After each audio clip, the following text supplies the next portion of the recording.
आप सभी को मेरा सादर प्रणाम। मैं हूं हिमांशु और स्वागत करता हूं आप सभी का अपने YouTube चैनल हिमांशु की कहानियों पर।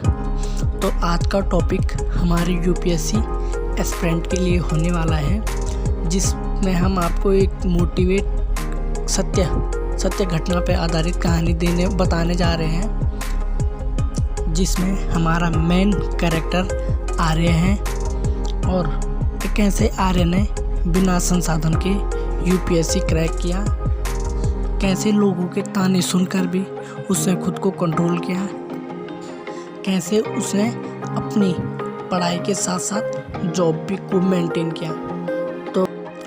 तो चलिए शुरू करते हैं आर्य की कहानी।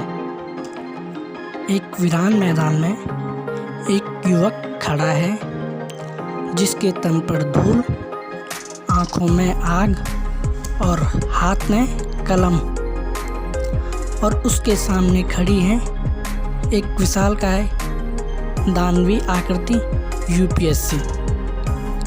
वह कोई आम युद्ध नहीं था, यह था एक ऐसा युद्ध जहां तलवार की जगह किताबें थी, ढाल की जगह धैर्य और सैनिक की जगह है एक विद्यार्थी।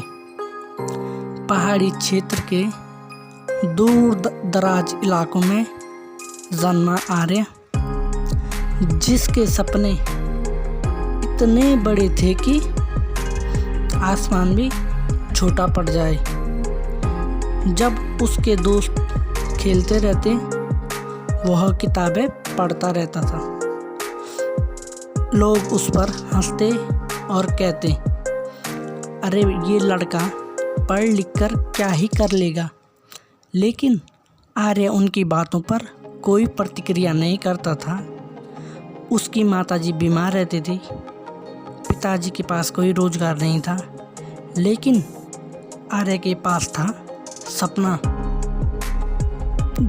देश का अफसर बनना है मुझे बस।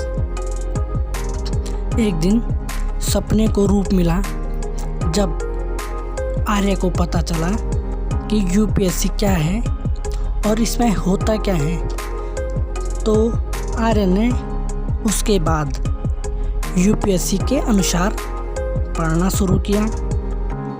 उसका पहला दुश्मन था संसाधनों का अभाव, असफलता और डर आदि। प्रत्येक यूपीएससी एस्पिरेंट में ये तीनों चीज़ें होती है। मिडिल क्लास फैमिली से जो बिलोंग करते हैं उनमें ये चीज़ें होती है।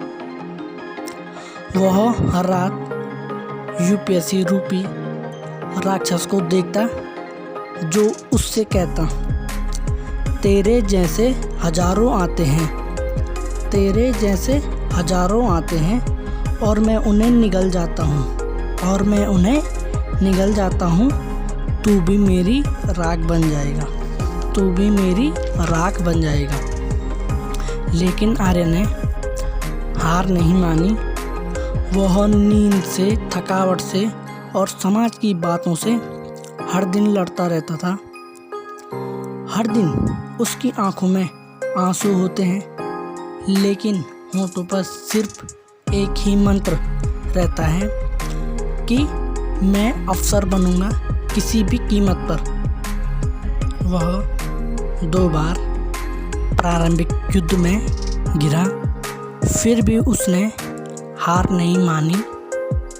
तीसरी बार वह मुख्य युद्ध में फिर गिरा, फिर भी उसने अपनी जिद नहीं छोड़ी।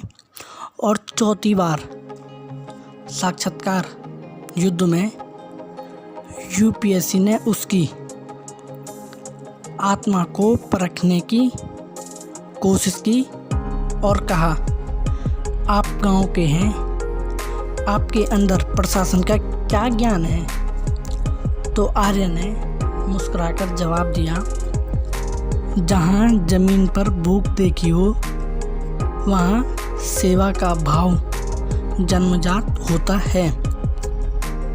और अंत में आर्य युद्ध जीत गया। यूपीएससी राक्षस धराशायी हुआ और आर्य देश का बड़ा अफसर बन गया। यह कहानी सिर्फ आर्य की नहीं है, तुम्हारी भी है। हर दिन जब तुम किताब खोलते हो तो तुम यूपीएससी रूपी राक्षस को एक बार देते हो, तो डटे रहो, क्योंकि जो अंत तक खड़ा रहता है वह योद्धा कहलाता है। अगर तुम्हारे पास संसाधन नहीं है तो क्या हुआ, अगर लोग हंसते हैं तो हंसने दो। बस एक बात याद रखना, यूपीएससी एक युद्ध है और हर पढ़ने वाला एक आईएएस सोल्जर है। डटे रहो, जीत तुम्हारी होगी। अगर यह कहानी आपके दिल को छू गई हो तो इसे ज़रूर शेयर करें, क्योंकि किसी न किसी आर्य को आज भी प्रेरणा की बहुत ज़रूरत है। और ऐसी ही वीडियो देखने के लिए मेरे चैनल को ज़रूर सब्सक्राइब करें तथा साथ में बेल आइकन भी ज़रूर दबाएं, जिससे आप तक हमारी वीडियो सबसे पहले पहुंच सके।